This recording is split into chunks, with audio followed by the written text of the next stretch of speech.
Formal languages and ഓട്ടോമേറ്റ theory അതിൻ്റെ first മോഡ്യൂളാണ് നമ്മൾ തുടങ്ങുന്നത്. അതെന്ന് പറയുന്നത് ഫോർമൽ ലാംഗ്വേജസ് ആൻഡ് ഓട്ടോമേറ്റ തിയറി എന്ന് പറയുന്ന ഈ ഒരു സബ്ജക്റ്റ് തിയറി ഓഫ് കമ്പ്യൂട്ടേഷൻ എന്ന് പറയുന്ന ഒരു ഫീൽഡുമായിട്ട് ബന്ധപ്പെട്ടാണ് വരുന്നത്. ഓക്കെ, ഈ ഒരു തിയറി ഓഫ് കമ്പ്യൂട്ടേഷൻ എന്താണെന്ന് ചോദിച്ചു കഴിഞ്ഞാൽ it is A computer science branch. Okay, ആ ബ്രാഞ്ചിൽ ഡീൽ ചെയ്യുന്നതെന്ന് പറഞ്ഞു കഴിഞ്ഞാൽ നമ്മൾക്ക് ഏതെങ്കിലും ഒരു പ്രോബ്ലം കിട്ടിക്കഴിഞ്ഞാൽ റിയൽ ടൈം ആയിക്കോട്ടെ എങ്ങനെയുള്ള പ്രോബ്ലം ആയിക്കോട്ടെ, അപ്പം ഏതൊരു പ്രോബ്ലം കിട്ടിക്കഴിഞ്ഞാലും നമുക്ക് ഒരു മോഡൽ യൂസ് ചെയ്ത് കമ്പ്യൂട്ടേഷൻ്റെ മോഡൽ യൂസ് ചെയ്തുകൊണ്ട് ഏതെങ്കിലും ഒരു അൽഗോരിതം യൂസ് ചെയ്ത് എങ്ങനെ എഫിഷ്യൻ്റായിട്ട് സോൾവ് ചെയ്യാം എന്നുള്ളത് ഡീൽ ചെയ്യുന്ന ഒരു കമ്പ്യൂട്ടർ സയൻസ് ബ്രാഞ്ചാണ് തിയറി ഓഫ് കമ്പ്യൂട്ടേഷൻ എന്ന് പറയുന്നത്. ഓക്കെ, ഇതിനകത്ത് നമ്മൾ കംപ്ലീറ്റ്ലി യൂസ് ചെയ്യുന്നത് കമ്പ്യൂട്ടേഴ്സിൻ്റെ ഡയറക്റ്റ് കമ്പ്യൂട്ടേഴ്സിനെ യൂസ് ചെയ്യല്ല ചെയ്യുന്നത്, പകരം അതിൻ്റെ മാത്തമാറ്റിക്കൽ അബ്സ്ട്രാക്ഷനാണ് യൂസ് ചെയ്യുന്നത്. അപ്പോൾ ഈ കമ്പ്യൂട്ടേഴ്സിൻ്റെ മാത്തമാറ്റിക്കൽ അബ്സ്ട്രാക്ഷന് നമ്മൾ പറയുന്ന പേരാണ് മോഡൽ ഓഫ് കമ്പ്യൂട്ടേഷൻ എന്ന് പറയുന്നത്. ഓക്കെ, ഇതിൽ നമ്മൾ മോസ്റ്റ് കോമൺ ആയിട്ട് യൂസ് ചെയ്യുന്ന ഒരു മോഡലാണ് ട്യൂറിംഗ് മെഷീൻ എന്ന് പറയുന്നത്. ഇപ്പോൾ ട്യൂറിംഗ് മെഷീൻ എന്ന് പറയുന്നതാണ് നമ്മുടെ ഇപ്പോൾ കാണുന്ന മോഡേൺ കമ്പ്യൂട്ടേഴ്സിൻ്റെ എല്ലാം തന്നെ ഒരു ബേസിക് മെഷീൻ എന്ന് പറയുന്നത്. ബേസിക് ഐഡിയ എന്ന് പറയുന്നത് ഈ ട്യൂറിംഗ് മെഷീനിലാണ് വന്നേക്കുന്നത്. ഓക്കെ, സോ അപ്പോൾ അതുകൊണ്ട് തന്നെ നമ്മൾ ഈ പറയുന്ന കാര്യങ്ങൾ പഠിക്കേണ്ടതുണ്ട്. അപ്പോൾ ട്യൂറിംഗ് മെഷീനിലേക്ക് പഠിച്ചെത്തണമെങ്കിൽ നമുക്ക് ഡയറക്റ്റായിട്ട് ട്യൂറിംഗ് മെഷീൻ പഠിക്കാൻ പറ്റില്ല. അപ്പോൾ അതിന് മുമ്പുള്ള കുറച്ച് ബേസിക് കാര്യങ്ങളൊക്കെ പഠിക്കണം. പല ടൈപ്പ് ഓഫ് ഓട്ടോമേറ്റേഴ്സ് ഉണ്ട്. ആ ഓട്ടോമേറ്റയിൽ ഒരെണ്ണമാണ് ട്യൂറിംഗ് മെഷീൻ എന്ന് പറയുന്നത്. ഓക്കെ, അപ്പം അതിലേക്ക് സ്റ്റെപ്പ് ബൈ സ്റ്റെപ്പായിട്ടാണ് നമ്മൾ എത്തുന്നത്.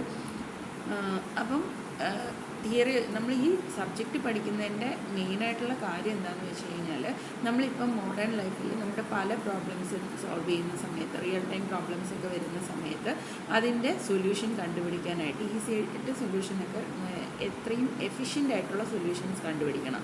അപ്പോൾ അങ്ങനെയുള്ള സമയത്ത് നമുക്ക് ഒരുപാട് യൂസ്ഫുൾ ആയിട്ടുള്ള ഒരു മോഡലാണ് ഈ ഒരു ഓട്ടോമേറ്റ എന്ന് പറയുന്നത്. ഓക്കെ, അപ്പോൾ ആ ഓട്ടോമേറ്റാസിന് നമ്മൾ റെപ്രസെൻ്റ് ചെയ്യുന്ന ആ ഒരു ഇതിനെയാണ് നമ്മൾ ഓട്ടോമേറ്റ തിയറി എന്ന് പറയുന്നത്.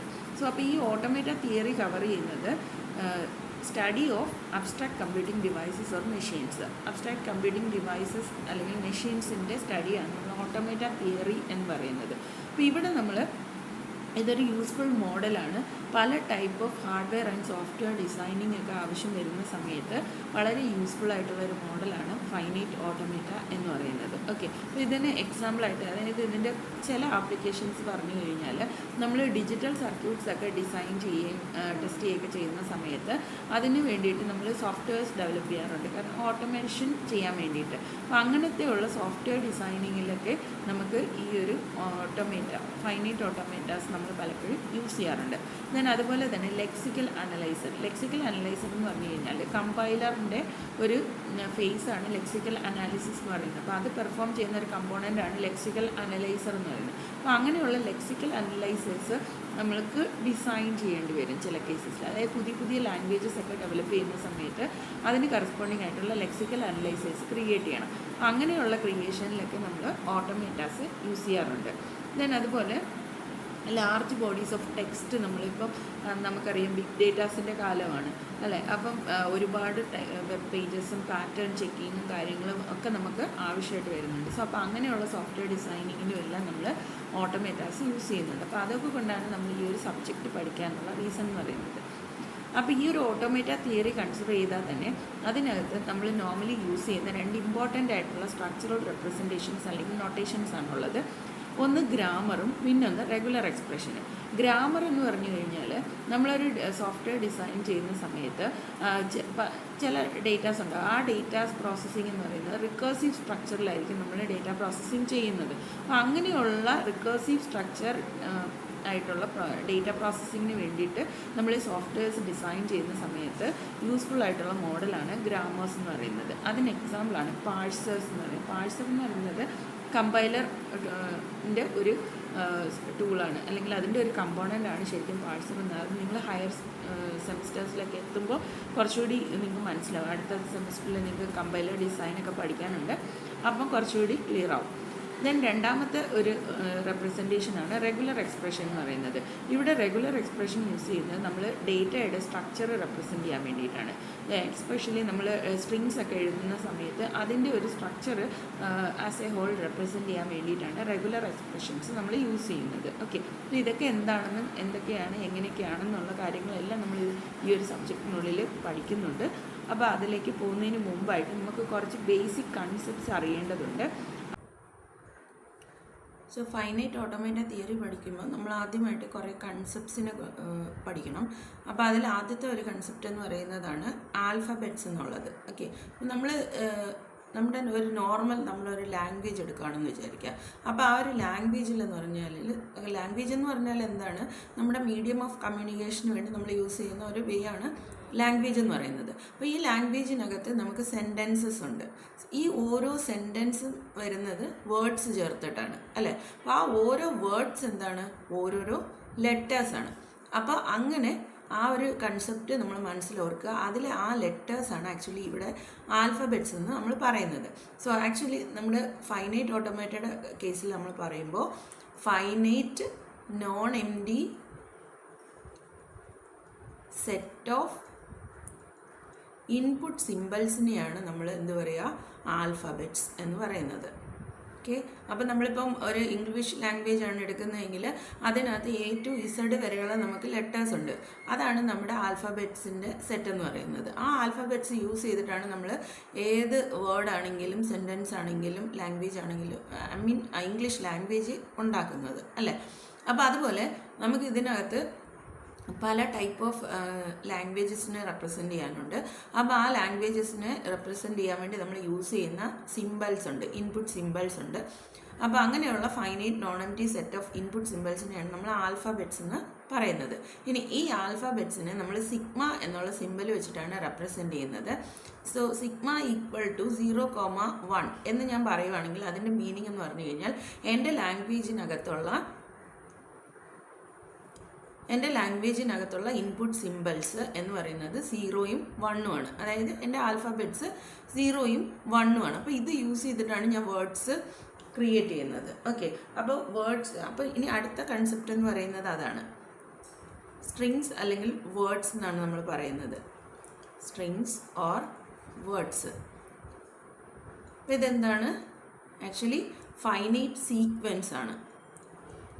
Finite sequence of symbols. നമ്മുടെ ഇൻപുട്ട് സിമ്പിൾസിൻ്റെ ഫൈനൈറ്റ് സീക്വൻസിനെയാണ് നമ്മൾ എന്ത് പറയുന്നത്, സ്ട്രിങ്സ് അല്ലെങ്കിൽ വേർഡ്സ് എന്ന് പറയുന്നത്. ഇപ്പോൾ ഞാൻ ആൽഫബെറ്റ് 0യും 1ഉം എടുക്കുകയാണെങ്കിൽ അതിൻ്റെ 1s and 0s കോമ്പിനേഷൻസ്, ഇതിനെയാണ് നമ്മൾ എന്ത് പറയുക, ഒരു വേർഡ് എന്ന് പറയുന്നത്. അപ്പോൾ ഇത് 1010 എന്ന് പറയുന്ന ഒരു വേർഡാണ്. അതുപോലെ 11000 എന്ന് പറയുന്നത് വേറൊരു വേർഡാണ്. അപ്പോൾ ഇങ്ങനെ നമ്മൾ ഈ തന്നിരിക്കുന്ന ഇൻപുട്ട് ആൽഫബെറ്റ്സ് ചേർത്തിട്ട് ഒരു finite sequence of symbols create ചെയ്യുന്നതിനാണ് നമ്മൾ സ്ട്രിങ്സ് അല്ലെങ്കിൽ വേർഡ്സ് എന്ന് പറയുന്നത്. ഇനി ഈ ഒരു സ്ട്രിങ്ങിൻ്റെ കൺസെപ്റ്റിനകത്ത് നമുക്ക് 1-2 കാര്യങ്ങളും കൂടി പറയാനുണ്ട്. അതായത് ഫസ്റ്റ് എന്ന് പറഞ്ഞു കഴിഞ്ഞാൽ ഒരു എംപ്റ്റി സ്ട്രിങ്. എംപ്റ്റി സ്ട്രിങ് എന്ന് പറഞ്ഞു കഴിഞ്ഞാൽ ലെങ്ത് 0 ആയിട്ടുള്ള സ്ട്രിങ്സിനെയാണ് നമ്മൾ എംപ്റ്റി സ്ട്രിങ് എന്ന് പറയുന്നത്. അപ്പോൾ നമ്മൾ ചോദിക്കും അത് നൾ സ്ട്രിങ് അല്ലേ എന്ന് ചോദിക്കും. അത് തന്നെയാണ് ആക്ച്വലി. ഇപ്പോൾ ലെങ്ത് ഇല്ലാത്ത ഒരു സ്ട്രിങ്ങിനെയാണ് നമ്മൾ എംപ്റ്റി സ്ട്രിങ് എന്ന് പറയുന്നത്. അതിനെ നമ്മൾ എപ്സിലോൺ കൊണ്ടാണ് റെപ്രസെൻറ്റ് ചെയ്യുന്നത്. ഓക്കെ, അപ്പോൾ എംപ്റ്റി സ്ട്രിങ്ങിനെ ഇവിടെ റെപ്രസെൻറ്റ് ചെയ്യുന്നത് എപ്സിലോൺ വെച്ചിട്ടാണ്. അപ്പോൾ എംപ്റ്റി സ്ട്രിങ് എന്ന് പറഞ്ഞു കഴിഞ്ഞാൽ അല്ലെങ്കിൽ എപ്സിലോൺ എന്ന് പറഞ്ഞു കഴിഞ്ഞാൽ ലെങ്ത് 0 ആയിട്ടുള്ള സ്ട്രിങ് ആണ്. അപ്പോൾ ലെങ്ത് ഓഫ് എപ്സിലോൺ എന്ന് പറയുന്നത് നമുക്ക് 0 ആണ്. ഓക്കെ, ഇനി അടുത്തതെന്ന് പറഞ്ഞു കഴിഞ്ഞാൽ length of A string. Length of A string എന്ന് പറഞ്ഞു കഴിഞ്ഞാൽ നമുക്ക് ഒരു തന്നിരിക്കുന്ന ഒരു സ്ട്രിങ്ങിനകത്ത് എത്ര നമ്പർ ഓഫ് സിമ്പിൾസ് ഉണ്ടോ അതാണ് അതിൻ്റെ ലെങ്ത് എന്ന് പറയുന്നത്. സോ ഇപ്പം ഞാനിപ്പം 11000 എന്ന് പറയുന്ന ഈ ഒരു സ്ട്രിങ് എടുത്തു. അതിൻ്റെ ലെങ്ത് എന്ന് പറയുന്നത് ഇവിടെ 5 ആണ് അതിൻ്റെ ലെങ്ത് ആയിട്ട് വരുന്നത്. മനസ്സിലായില്ലേ?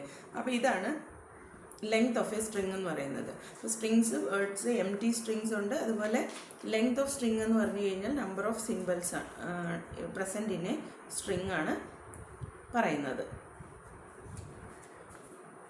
ഇനി അതുപോലെ ഒരു ആൽഫബറ്റിന് പവറുണ്ട്. ഓക്കെ, അപ്പോൾ അടുത്ത കൺസെപ്റ്റ് എന്ന് പറയുന്നത് ഇത് ഈ സ്ട്രിങ്ങിനകത്ത് തന്നെ പറയുന്ന വേറൊരു ടേം എന്ന് വേണമെങ്കിലും പറയാം, പവർ ഓഫ് എ സ്ട്രിങ്.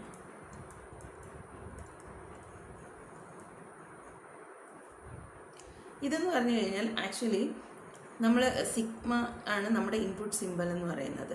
ആ സിഗ്മ റൈസ് ടു കെ എന്ന് എഴുതുന്നതാണ് ഇതിൻ്റെ പവർ എന്ന് പറയുന്നത്, ഒരു സ്ട്രിങ്ങിൻ്റെ പവറായിട്ട് നമ്മൾ ഡിഫൈൻ ചെയ്യുന്നത്.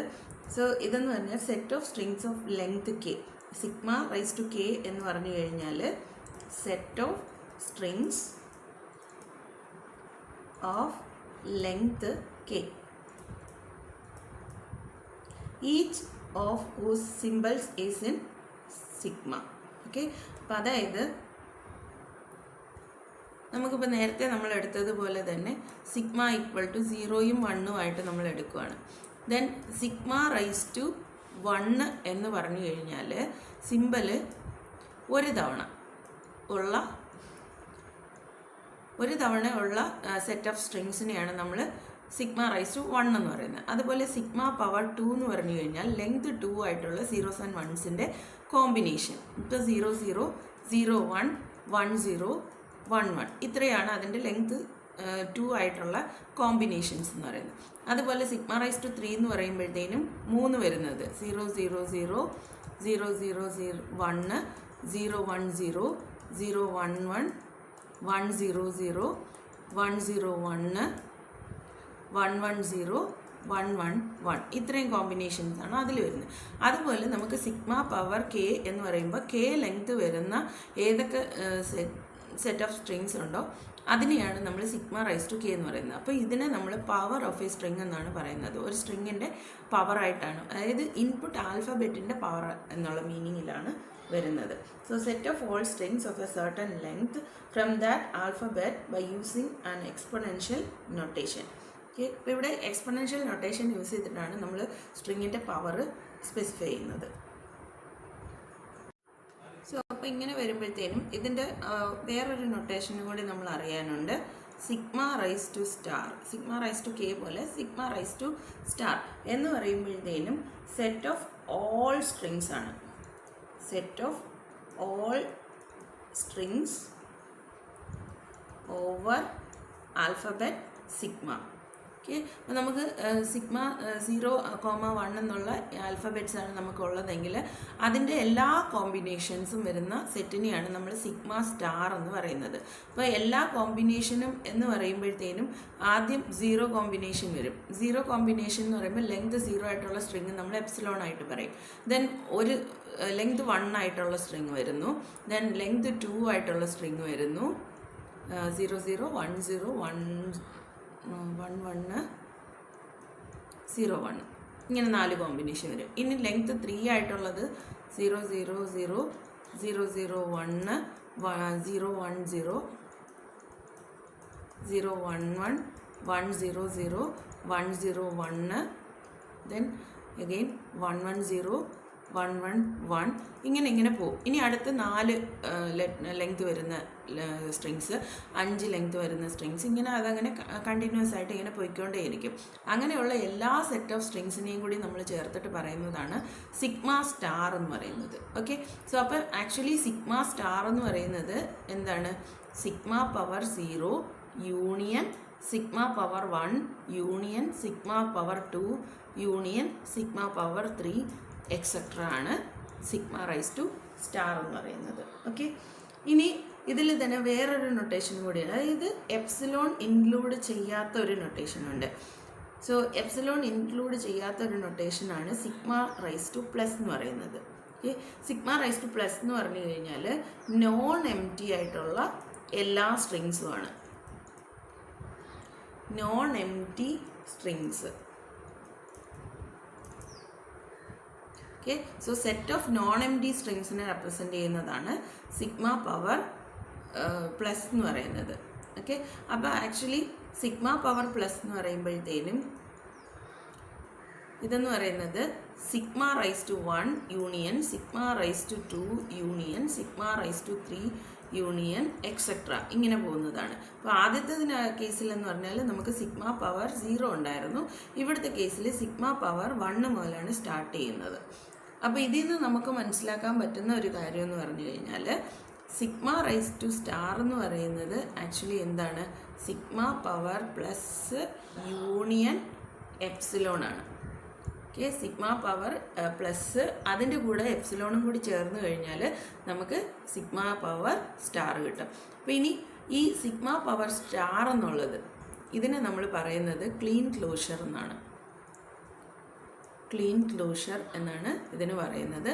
അതുപോലെ തന്നെ ഈ സിഗ്മ പവർ പ്ലസ്സിന് നമ്മൾ പറയുന്നത് പോസിറ്റീവ് ക്ലോഷർ എന്നാണ്. ഇങ്ങനെ 2 ടൈപ്പ് ക്ലോഷേഴ്സ് ഉണ്ട്. Positive closure. ഓക്കെ, ഇപ്പോൾ പോസിറ്റീവ് ക്ലോഷറിലാണെങ്കിൽ എപ്സിലോൺ ഇൻക്ലൂഡഡ് അല്ല. സിഗ്മ അതായത് ക്ലീൻ ക്ലോഷറിലാണെങ്കിൽ എപ്സിലോൺ കൂടി ഇൻക്ലൂഡഡ് ആണ്. ഈ ബേസിക് ആയിട്ടുള്ള കാര്യങ്ങളാണ് ഇതെല്ലാം. അപ്പോൾ ഇതെല്ലാം ജസ്റ്റ് ഒന്ന് ഓർത്തിരിക്കുക. ഇനി അടുത്ത സ്ട്രിങ്സ് വരുന്ന സമയത്ത് അടുത്ത് പറയാനുള്ള ഒരു കൺസെപ്റ്റാണ് concatenation of strings. Concatenation of strings നമ്മൾ സാധാരണ പറയുന്നത് പോലെയുള്ള കാര്യം തന്നെയാണ്. അതായത് നമുക്ക് എക്സ് എന്നും വൈ എന്നും പറഞ്ഞിട്ട് 2 സ്ട്രിങ്സ് ഉണ്ടെന്ന് വിചാരിക്കാം. X Y be 2 strings. Then concatenation of X and Y എന്ന് പറഞ്ഞു കഴിഞ്ഞാൽ എക്സ് ഫോളോഡ് ബൈ വൈ, അല്ലെങ്കിൽ എക്സും വൈയും ചേർത്തിട്ടുള്ള കൺകാറ്റിനേഷൻ എന്ന് പറയുമ്പോൾ എക്സ് ഫോളോഡ് ബൈ വൈ ആണ് വരുന്നത്. ഇനി അത് വേറൊരു രീതിയിൽ നമുക്ക് എഴുതാൻ പറ്റുന്ന കൺകാറ്റിനേഷൻ എന്ന് പറഞ്ഞാൽ വൈ ഫോളോഡ് ബൈ എക്സ് എന്നും നമുക്ക് എഴുതാൻ പറ്റും, അല്ലേ? ഇപ്പോൾ ഫോർ എക്സാമ്പിൾ നമ്മുടെ കയ്യിൽ എക്സ് എന്ന് പറയുന്ന ഒരു സ്ട്രിങ് ഉണ്ട്, 1 1 0 1 ഉണ്ട്. അതുപോലെ വൈയിലുള്ള സ്ട്രിങ്, വൈ എന്ന് പറയുന്ന സ്ട്രിങ് എന്ന് പറയുന്നത് 0 0 1 1 ആണ്.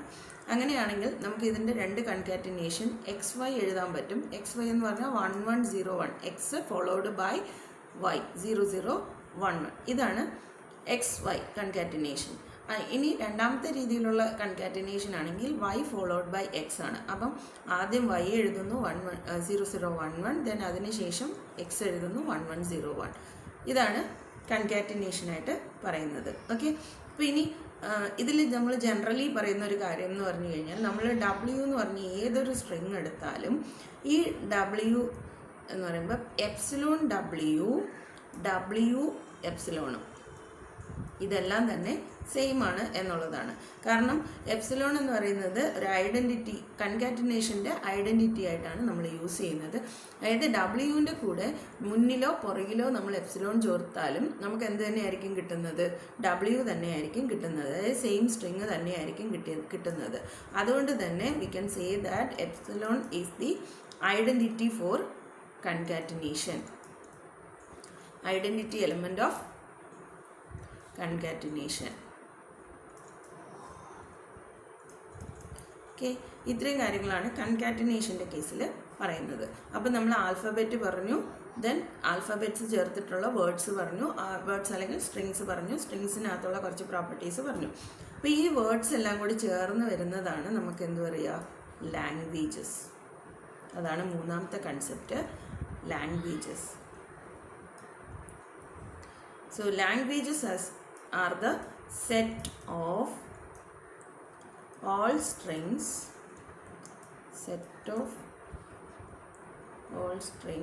which are chosen from sigma star. Okay, അപ്പോൾ നമുക്കിവിടെ സിഗ്മ എന്താണെന്ന് അറിയാം. സിഗ്മ എന്ന് പറഞ്ഞാൽ ഇൻപുട്ട് സിമ്പിൾസ് ആണ് സിഗ്മ എന്ന് പറയുന്നത്. അപ്പോൾ ആ ഇൻപുട്ട് സിമ്പിൾസിൻ്റെ കോമ്പിനേഷനകത്തുനിന്ന് നമ്മൾ ചൂസ് ചെയ്യുന്ന സെറ്റ് ഓഫ് സ്ട്രിങ്സിനെയാണ് നമ്മൾ ലാംഗ്വേജ് എന്ന് പറയുന്നത്. ഓക്കെ, സോ അപ്പം സിഗ്മ എന്ന് പറയുന്നത് നമ്മുടെ ഇൻപുട്ട് സിമ്പിൾസ് ആണെങ്കിൽ sigma is alphabet. If sigma is our alphabet, then language will be the subset of sigma power star. അതായത് നമ്മുടെ ഇൻപുട്ട് സെറ്റിൻ്റെ, ഇൻപുട്ട് സിമ്പിൾസിൻ്റെ സെറ്റിൻ്റെ ക്ലീൻ ക്ലോഷറിൻ്റെ സബ്സെറ്റ് ആയിരിക്കും എപ്പോഴും നമ്മുടെ സെലക്ട് ചെയ്യുന്ന ലാംഗ്വേജ് എന്ന് പറയുന്നത്. ഓക്കെ. സോ അപ്പം അതാണ് L is the subset of sigma star. ഇവിടുത്തെ ഒരു കൺസ്ട്രെയിൻറ്റ് എന്താണെന്ന് വെച്ച് കഴിഞ്ഞാൽ ഈ ആൽഫബറ്റ്സ് എല്ലാം തന്നെ ഫൈനൈറ്റ് ആയിരിക്കണം. ഓക്കെ. ഇനി നമ്മളൊരു ലാംഗ്വേജിനെ റെപ്രസെൻ്റ് ചെയ്യുന്നത് എങ്ങനെയാണെന്ന് വെച്ച് കഴിഞ്ഞാൽ L is equal to W such that something about W. അതായത് നമ്മൾ എന്തെങ്കിലും ഒരു ഡിസ്ക്രിപ്ഷൻ പറയും. ഇങ്ങനെയാണ് നമ്മൾ നോർമലി ലാംഗ്വേജസിനെ റെപ്രസെൻ്റ് ചെയ്യുന്നത്. അപ്പോൾ ഇതിനൊരു എക്സാമ്പിൾ എന്ന് പറഞ്ഞു കഴിഞ്ഞാൽ L equal to W such that W consist of equal number of zeros and ones. Equal number of zeros and ones. അപ്പോൾ ഈ ഒരു ലാംഗ്വേജ് എന്ന് പറഞ്ഞു കഴിഞ്ഞാൽ ഇവിടെ നമ്മൾ പറയുന്ന ആൽഫബറ്റ് 0യും 1ഉം ആണ് പറയുന്നത്. അപ്പോൾ നമ്മുടെ സിഗ്മ എന്ന് പറയുന്നത് 0യും 1ഉം ആണ്.